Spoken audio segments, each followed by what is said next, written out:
I'm curious on you're in the ketogenic high fat world and GLP-1s and statins and all these fancy drugs are big out there. And I'm just, our war against obesity, what's our cost for that? And 99% of people lose the war eventually. And that's the biggest challenge. And where do you see, and this is a good conversation, and there's no right answer here. We're looking for, this conversation is, where do GLP-1s and statins all fall into this world? Or is our continued advice for a standard diet really driving us all to a statin and a GLP-1? Yeah, I mean, the way I think about it is pharmacotherapy should be not necessarily like you should treat metabolic health diseases with metabolic health interventions, which first and foremost means lifestyle. Obesity, you can have a genetic predisposition. It's totally true, but it is a lifestyle disease. So to truly treat it, I do think you need or you should have a lifestyle intervention. So let's, bucket these and talk about GLP-1s first. Does that mean I'm saying people shouldn't take GLP-1s? Absolutely not. They're a tool like any other, and it's about how the tool is used. So, we know a little bit about how GLP-1s work. One thing they do in the brain, they act on the hypothalamus to quiet food noise. That idea of like food chatter, that compulsion to eat. Now, if you think about that, and there are actually data on this about how it quells more so than like ingestion satiety. So once you eat, it's not as much about getting full fast, but pre-ingestion satiety. Almost again, that food noise, that drive to eat when it's presented to you. Different people have different levels of that. Now, it's not something I per se have struggled with. So it's not like in my scope of experience, but I can really imagine, if you always have that draw, it can be really hard to in the moment make a good conscious decision. It's like, to now draw a kind of weird analogy, like, if you're from a fight with a family member or a loved one, like if I fight with my girlfriend, like the moment of that heated energy, you never say the thing that you should have said if you stopped and think about it. And it's the same way with food choice. Like if you have a high emotional moment, you're going to make bad choices. Now, what if we could give some compound that would quiet the food noise, bring down the emotional tone so you can make a smart decision? GLP-1 receptor agonists can do that. So if you pair them with smart lifestyle interventions, they're not the crutch. They're a catalyst for change, potentially, when used that way. So I am for them as a tool. I think that the science suggests that they have a lot of benefits, even independent of obesity. They can have weight-independent effects on the brain that are quite good. We can talk about the mechanisms for that. So I'm pro them in that sense. What I'm against, and I think probably a lot of your audience, if I'm guessing correctly, is also against, is not GLP-1s per se, but the idea that this is the magic bullet, this is the solution, things are too complex, you don't even have to worry about lifestyle, let's not talk about diet, here's an injection. I'm against that. So I'm against taking them as the solution and seeing a tree and missing the forest being lifestyle. That still needs to be at the forefront of the conversation, but I don't think it's productive to say, be dogmatic, only lifestyle, and if you take an injection or pill, you're cheating, because we live in a complex ecosystem filled with food and lifestyle booby traps. We don't live like our ancestors lived. So I do see it as a useful tool for some people. I'm not against them. I just think they need to be put in the right context and used for the right reasons. What is the lifestyle that we should all be living? Depends on your needs. So I have an article coming out. I write these little nuance nibbles. So my newsletter, Stay Curious Metabolism, you can see it at staycuriousmetabolism.com. I usually have long breakdowns, but every now and then I have a thought. So I put up what I call a nuance nibble. And the topic of one upcoming nuance nibble is the limitations of ancestral principles. And I really want to double click on this because I think a lot of people in the low carb, ketogenic, carnivore community go to this idea of live like our ancestors. It's an okay heuristic, but the heuristic breaks down because guess what? Evolution did not optimize for the outcomes we care about now. Evolution did not optimize for your health span to extend to 90 plus years. We have a different ecosystem now. We have different priorities. Evolutionarily, if you popped out 12 kids and dropped dead of a heart attack at 45, you're way fitter than somebody who lived healthy until 90 but only had 2 kids. So our priorities now are different. And I think we need to take that into account because that reframes, I think, this whole idea of an ancestral principle. It's a fine baseline, Like, it's fine to extrapolate from that. Yeah, we probably shouldn't be slamming donuts and eating sugar and being sedentary. I agree with that. But I just want to highlight that there are limitations. Now, with that in mind, your question, what should we each do? Depends on our starting point, depends on our sensitivities, depends on our priorities. Now, that's not a satisfying answer, but I want people to sit with that because there's a drive in all of us to have this simple answer. Tell me what to do. What is the unifying theory? And often there isn't one. And if you can immerse in the fact that the answer is always going to be complex and contextual to you, and then you can engage in the process of finding out, okay, what's unique about what are my needs? It's that process that will lead you to your best health. So I'm intentionally not going to give a straightforward answer to your question because I fundamentally do not believe there is a straightforward answer. Is there something we should all eat and or not eat? And it may be a thought on how often and how much. Because I think one of the biggest problems is we just eat too often and too much because we have too much access. And that may be one of our biggest problems. But, it's like, what should you eat? Should you not eat? Is there some advice there? Yeah. I mean, again, so I have my scientist hat and then I have my average Joe hat. And if I put my average Joe hat on, we can work with some heuristics. They're not perfect, but the ideas of, eat foods that are ingredients themselves, not foods that have ingredient lists. Give your digestive tract a rest. Only eat in an 8-hour window or maybe a 10-hour window. Don't eat 15 hours a day and 7 meals a day. At least not for health. Now, if you're like a, strong man trying to balloon up to 450 pounds, that's another question. But, we can work with those heuristics. And I think that's fine. I'm not going to say anything new to your audience. Yes, you want to get sleep. Yes, you want to avoid processed food, XX sugar, yada, yada, yada. We can dissect all that. I don't think that's necessarily interesting. And I don't think that I'm going to say anything that your audience hasn't heard before. I guess where I would push them is also to think about where these heuristics break down.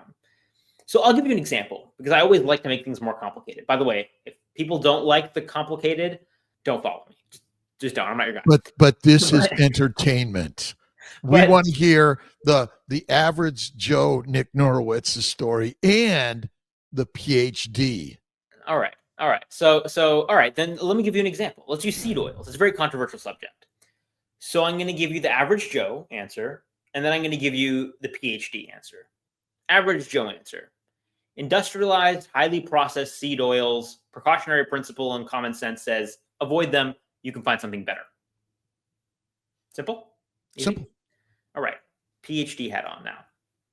And what are we talking about when we're talking about seed oils? I want to operationalize that PhD word. Meaning, let's really define what we're talking about and not use hand-wavy terms.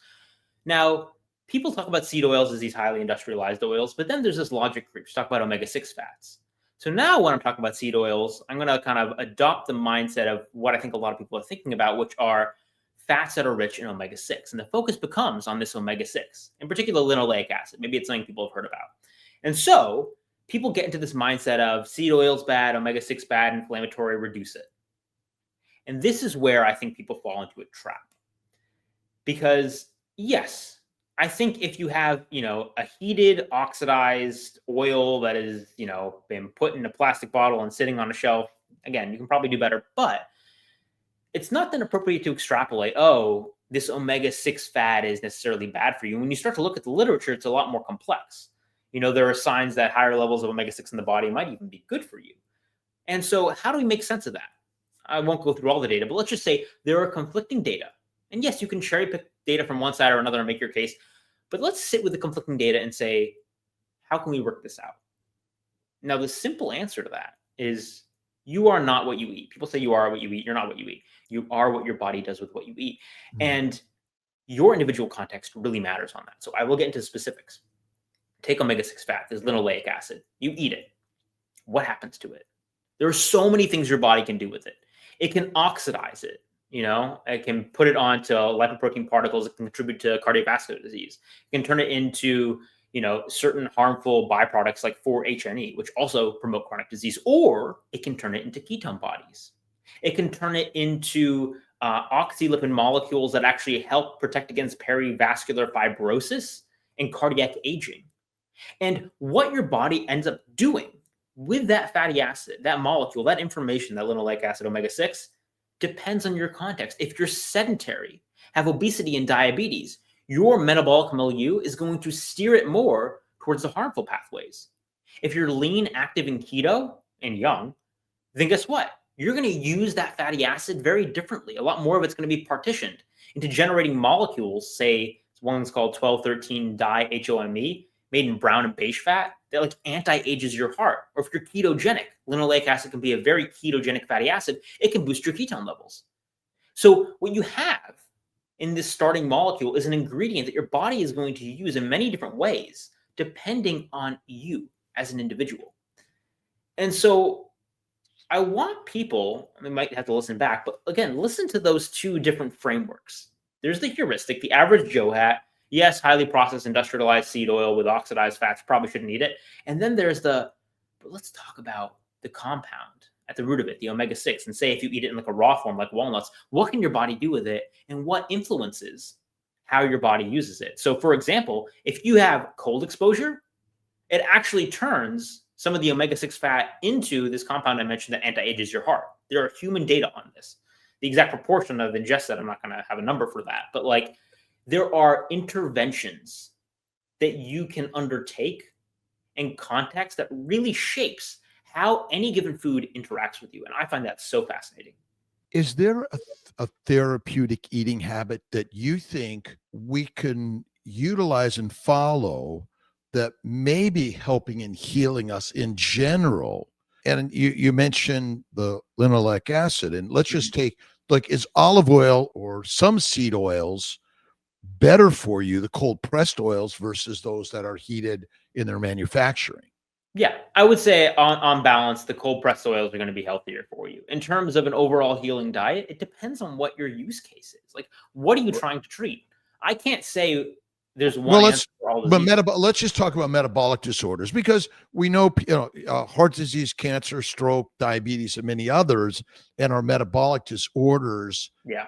Because I was a nutritional biochemistry major in undergrad, and I could tell you what I was taught wasn't what we're talking about sort of today. But I do believe that there's science that we're learning that there are some therapeutic eating habits that help many people with the diseases that you and I are seeing and taking care of. And would you say, you mentioned a low carbohydrate diet, which I believe is truly a high fat diet. And I just focus on what I think is the most important part of it. But, that's the beauty, is we have different approaches to the same goal. And for those listening, because everyone's inspired by what you have to share, and we want to help those, because I do believe the modern medical system is failing us. And we have some work to do with people like yourself there that's challenging it. But what is an average Jane or Joe out there listening going to say, hey, Dr. Norwitz, Dr. Kiltz, is there something I can do nutritionally that's not going to require another pill or dissection? You know where my bias lands. It's going to probably be in similar direction as you, which is carbohydrate restriction.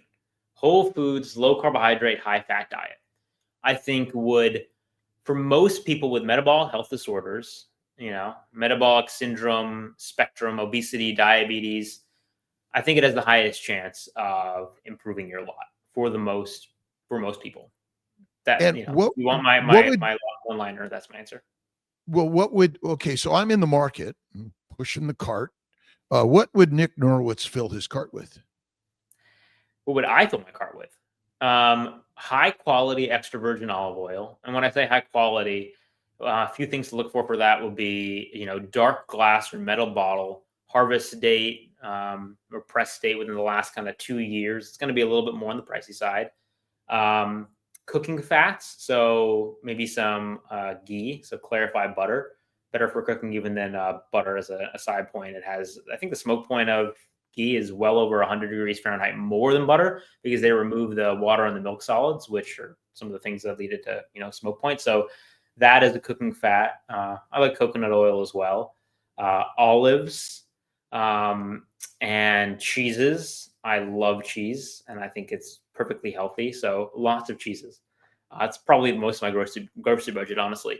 And then, nutrient dense animal proteins. So fatty seafood, wild sockeye salmon is a go-to.